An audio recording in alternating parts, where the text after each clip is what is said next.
Hello friends, welcome to my YouTube channel.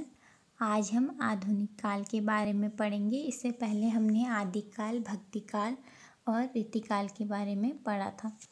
आधुनिक काल की जो समय सीमा है वो 1900 से अब तक आधुनिक काल है।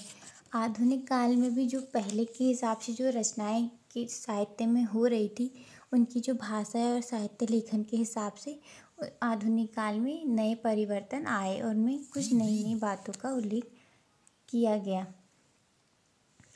इसी के हिसाब से आधुनिक काल को भी साहित्य लेखन के हिसाब से, भाषा शैली के हिसाब से बांटा गया है। पहला है भारतेंदु युग। इसकी समय सीमा है 1850 से 1900।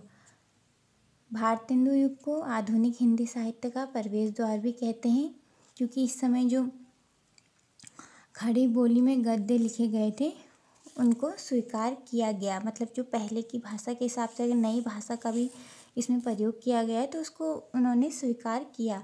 विभिन्न गद्य रूप जैसे नाटक, उपन्यास, निबंध होते हैं, इनकी भी विकास की नींव पड़ी। मतलब इनमें भी विकास की ओर इनको ले जाया गया। जो जैसे मध्यकालीन परंपरा में जो पहले से लिखने की प्रक्रिया, साहित्य लेखन की प्रक्रिया चली आ रही थी, उस आधुनिक काल में उसमें नए नए परिवर्तन हुए, नई नई चीज़ों का समावेश हुआ। इस कारण भारतेंदु युग को परंपरावादी युग भी कह दिया गया।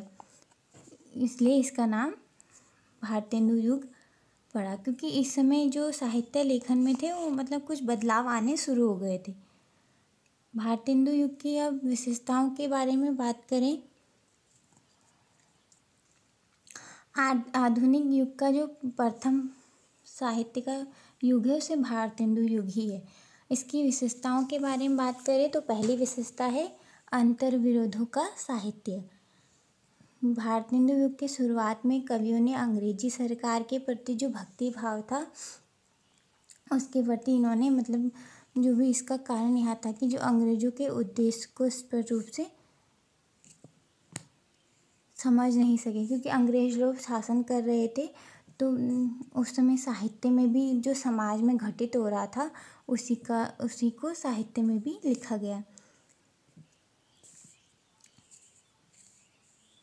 अंग्रेजी सरकार द्वारा जो सुधार किए गए, जो अंग्रेजी संस्कृति और भारतीय संस्कृति का मिलन हो रहा था, संस्कार, विचार, विरोध, इन सभी को साहित्य में लिखा गया। दूसरी विशेषता है राजभक्ति एवं राष्ट्रभक्ति।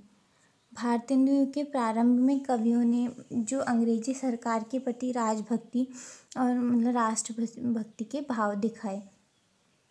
इस समय अंग्रेजी सरकार का यही रूप सही रूप जो था स्पष्ट नहीं हुआ। इसलिए इस युग में महारानी विक्टोरिया की प्रसन्नता का भाव मिलता है, वहीं राष्ट्र भाव भी मिलता है, क्योंकि साहित्य में जो थे उन्होंने अंग्रेजी सरकार के प्रति वो मतलब उनके अच्छे अच्छे रूपों का ही वर्णन करते थे। अब दूसरी विशेषता है समस्याओं पर चिंता। भारतेंदु युग के जो कवि थे वो उस समय की परिस्थितियों से परेशान होकर भारत की दुर्दशा पर आंसू बहाने को तैयार थे, क्योंकि जो अंग्रेजी सरकार द्वारा जो शोषित वर्ग पे घटनाएं हो रही थी उसे उन्होंने अपने साहित्य में दिखाया। तो इसका एक उदाहरण है रोहू सब मिली के आहू सब भारत भाई, हा हा भारत दुर्दशा ना देखी जाए। ये लाइनें भारत दुर्दशा से ली गई हैं, क्योंकि भारत दुर्दशा में भी समाज में जो विघटन, भ्रष्टाचार आदि हो रहे थे उनको दिखाया गया था। नेक्स्ट विशेषता है श्रृंगार एकता।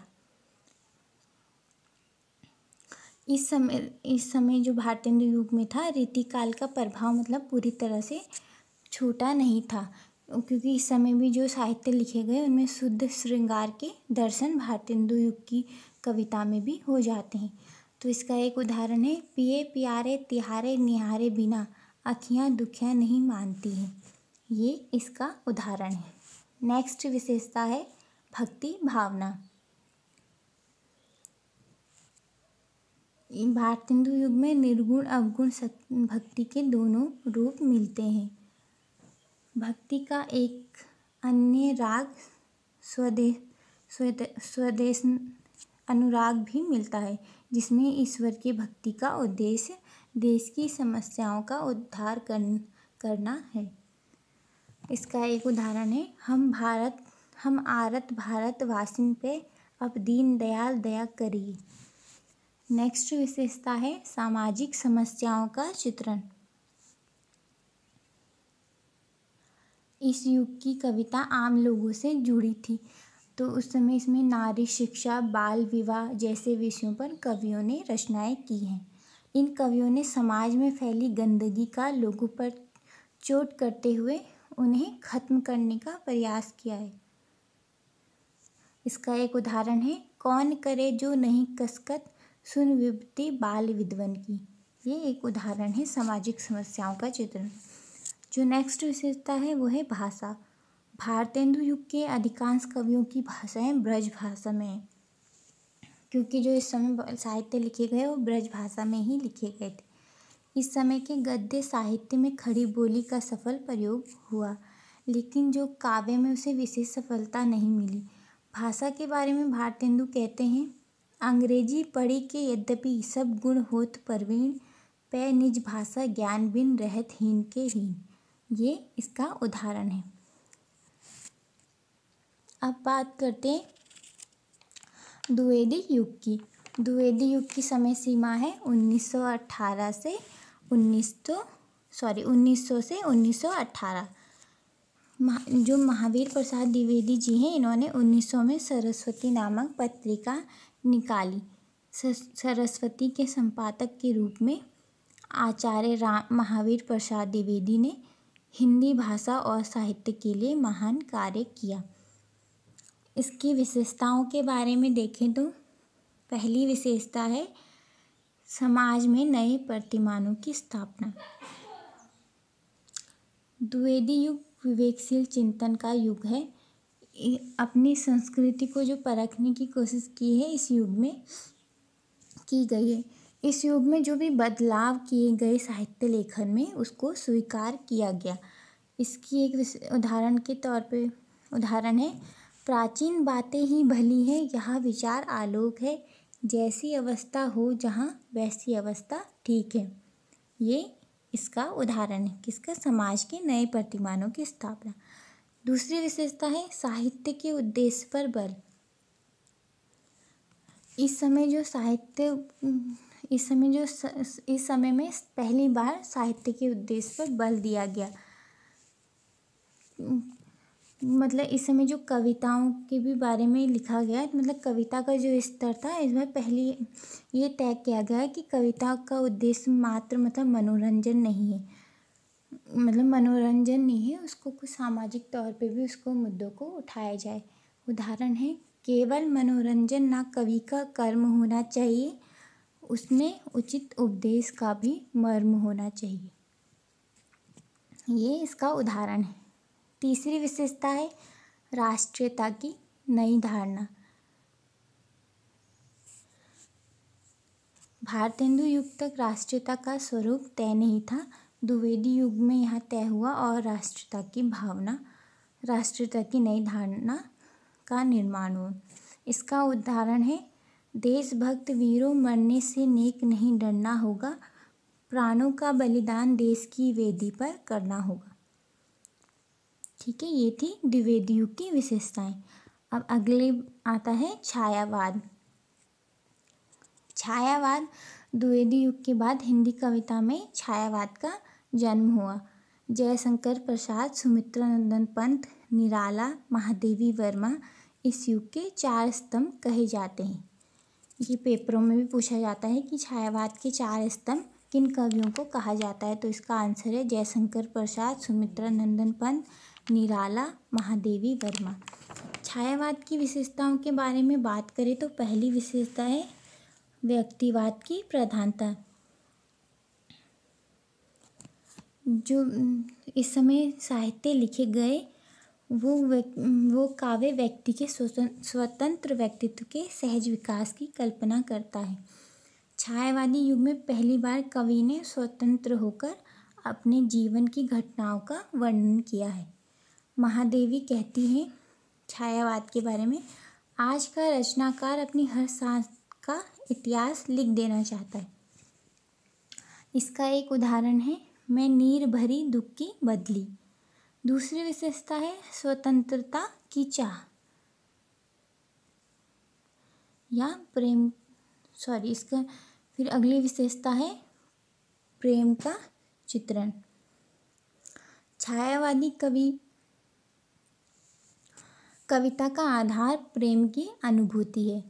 प्रेम की यह अनुभूति छायावाद में मानव, प्रकृति और ईश्वर तक में व्याप्त है। मतलब उन्होंने मनुष्य और प्रकृति और ईश्वर तीनों की ही कविताओं में शामिल किया गया।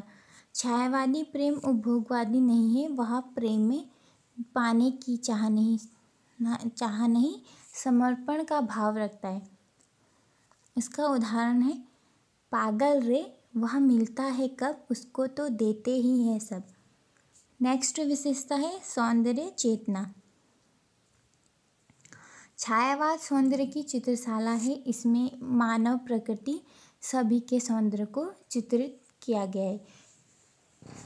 इस समय जो साहित्य लिखे गए उनमें केवल मतलब एक ही को आधार नहीं बनाया गया, इसमें सभी तरह के सौंदर्य को चित्रित किया गया है, चाहे वो मनुष्य का हो या प्रकृति का हो।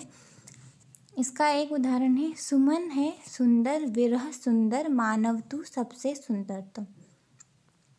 नेक्स्ट विशेषता है प्रकृति चित्रण। छायावाद की प्रकृति इस तरह समा गई है, मतलब छायावाद में जो प्रकृति का चित्रण था इस तरह समा गया था कि उसे छायावाद से अलग करना संभव नहीं था। छायावादी सौंदर्य प्रकृति के अभाव में प्राणहीन हो जाता है। मतलब छायावाद में प्रकृति का सौंदर्य इस तरह है कि मतलब अगर प्रकृति चित्रण को अलग कर दे तो छायावाद का कोई उतना महत्व नहीं होगा। इसका एक उदाहरण है मेघमय आसमान से उतर रही है संध्या सुंदरी परिसी धीरे धीरे धीरे। ठीक है, अब नेक्स्ट विशेषता है भाषा। छायावाद में पहले शुद्ध खड़ी बोली में कविता करना एक चुनौती था। छायावाद ने जो खड़ी बोली के शब्दों को कोमल भाव में प्रस्तुत किया। कुछ शब्द खड़ी बोली में आसान नहीं थे तो उनको शुद्ध और कोमल भाव में प्रस्तुत किया। छायावादी कवियों ने नए नए शब्दों की रचना की, जैसे स्वर्णिम, अरुणिम, स्वप्निल आदि। ठीक है, तो ये थी भाषा में। अब लास्ट विशेषता है इसकी अलंकार। अलंकार की बात करें तो इस समय जो अलंकार का प्रयोग किया गया तो उसमें छायावाद में 2 नए अलंकारों को प्रयुक्त हुए। मतलब पहले जो अलंकार थे उनका भी प्रयोग किया गया और 2 नए अलंकारों का प्रयोग हुआ। पहला है मानवीय अलंकार और दूसरा है विशेष विपर्य अलंकार, तो जिन्होंने इनके काव्य को और भी सुंदर और सफल बनाया है। तो ये थी आधुनिक काल के छायावाद युग तक उनकी परिभाषा और विशेषताएं। ठीक, अगली वीडियो में हम इससे आगे के बारे में पढ़ेंगे। Thank you.